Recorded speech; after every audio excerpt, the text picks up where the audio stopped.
میرے دوستو بھائیوں، ہم کہتے ہیں کہ ہمارے ملک میں عذاب آ رہے ہیں، زلزلے آ رہے ہیں، ہم کہتے ہیں کہ مختلف طرح کی ہمارے ملک میں قباطیں ہیں۔ مجھے ایک بات بتائیں، یہ آپ کے سامنے جو میں ابھی بات رکھنے لگا ہوں، یہ مری کے اندر ایک واقعہ پیش آیا ہے۔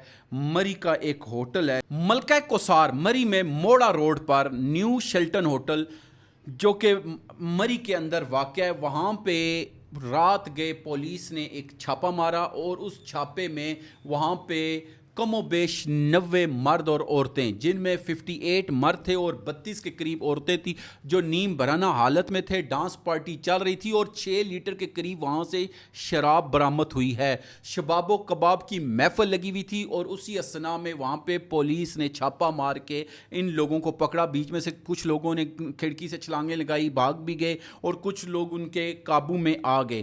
مجھے ایک بات بتائیں، یہ جو وہاں پہ کام ہو رہا تھا، عصمت دری وہاں پہ ہو رہی تھی، بہت اونچے آواز میں لاؤڈ سپیکر چل رہا تھا، شراب نوشی کی جا رہی تھی اور وہاں پہ جو پنجاب کا کرایہ داری ایکٹ ہے اس کی بھی کھلم کھلا خلاف ورزی کی جا رہی تھی۔ مجھے یہ بتائیں یہ کیا ہو رہا ہے؟ اور آپ کو پتہ ہے ان ملزمان کا تعلق کہاں سے تھا؟ یہ کوئی بھی مری کا نہیں تھا، یہ سب حضرات کوئی اسلام آباد سے گیا ہوا تھا، کوئی راولپنڈی سے گیا ہوا تھا اور کوئی لاہور سے گیا ہوا تھا، اور وہاں پہ یہ سب مل کے پارٹی کر رہے تھے۔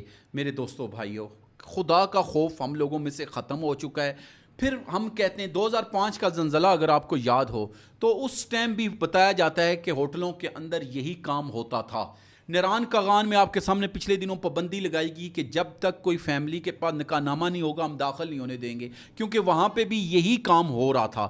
اور یہ کام تو ابھی سر عام آ گیا۔ جو ٹک ٹاک پہ ہو رہا ہے، جو بے حیائی کی ہم اکثر بات کرتے رہتے ہیں، وہ ایک الگ سے کام چل رہا ہے جو کہ رکنے کی طرف نہیں آ رہا۔ آج کل لائف رات کے ٹائم عورتیں اور مرد بیٹھ جاتے ہیں، بے حیائی اور بےہودہ باتیں کرتے ہیں۔ میں وزیر اعلیٰ پنجاب مریم نواز صاحبہ سے کہتا ہوں کہ آپ نے اگر زندگی کا کوئی اچھا کام کرنا ہے تو ایک یہ آپ اچھا کام کر دیں، آپ کے باقی کاموں کو بھی ہم سراہتے ہیں، لیکن آپ یہ اچھا کام کر دیں کہ یہ جو ٹک ٹاک پہ بے حیائی پھیلائی جا رہی ہے، ان لوگوں کے خلاف ایف آئی آریں کٹی جائیں، جو پاکستان کے اندر لوگ موجود ہیں ان کو گرپ میں لایا جائے۔ اس کے بعد نیکسٹ سٹیپ یہ ہو کہ جو پاکستانی لوگ باہر میں بیٹھ کے یہ کام کر رہے ہیں ان کے خلاف بھی کارروائی ہو، کیونکہ پوری دنیا میں پاکستان پورن ویڈیو دیکھنے میں بھی پہلے دوسرے نمبر پہ آ رہا ہے۔ یعنی کہ آپ خود سوچ لیں یہاں پہ کیا ہو رہا ہے۔ ابھی مری کے ایس ایچ او نے بڑے اچھا ایک انیشیٹو لیا اور انہوں نے ان سب پہ ایف آئی آر دے دی ہے۔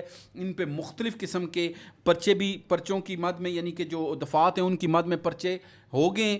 ابھی ہم دیکھتے ہیں کہ آگے کیا ہوگا، لیکن یہ لمحہ فکریہ ہے آپ کے لیے، میرے لیے، تمام پاکستانیوں کے لیے کہ ہم لوگ کیا کر رہے ہیں۔ پھر ہم یہ سوچتے ہیں کہ ملک میں زوال کیوں ہے، ملک میں سیلاب کیوں آ رہے ہیں، ملک میں افلاس کیوں ہے، بھوک کیوں ہے، ملک کے اندر دہشت گردی کیوں ہے، ملک کے اندر بے روزگاری کیوں ہے۔ یہ سب چیزیں ہم کہتے تو ضرور ہیں، لیکن کبھی سوچا ہے کہ اس قوم میں کوئی ایسا عیب نہیں جو پہلی قوموں میں ہوتا تھا؟ پہلی قوم میں ایک عیب ہوتا تھا، حضرت شعیب علیہ السلام کی قوم میں یہ عیب تھا کہ وہ ناپ تول میں کمی کرتے تھے۔ اسی طرح مختلف حضرت نوح علیہ السلام کی قوم میں، حضرت لوط علیہ السلام کی قوم تھی، جتنے بھی گزرے، اور آج آپ کی قوم میں ہر ایک عیب موجود ہے۔ اور اگر آپ بچ رہے ہیں تو نبی پاک صلی اللہ علیہ وآلہ وسلم کے دعاؤں کے صدقے بچ رہے ہیں، ورنہ جو ہمارے اعمال ہیں یا جو ہمارے کام ہیں، اب تک اس قوم نے کب کا غرق ہو جانا تھا۔ اللہ پاک ہمارے اس ملک کا حامی و ناصر ہو۔ بہت شکریہ، جزاک اللہ خیر۔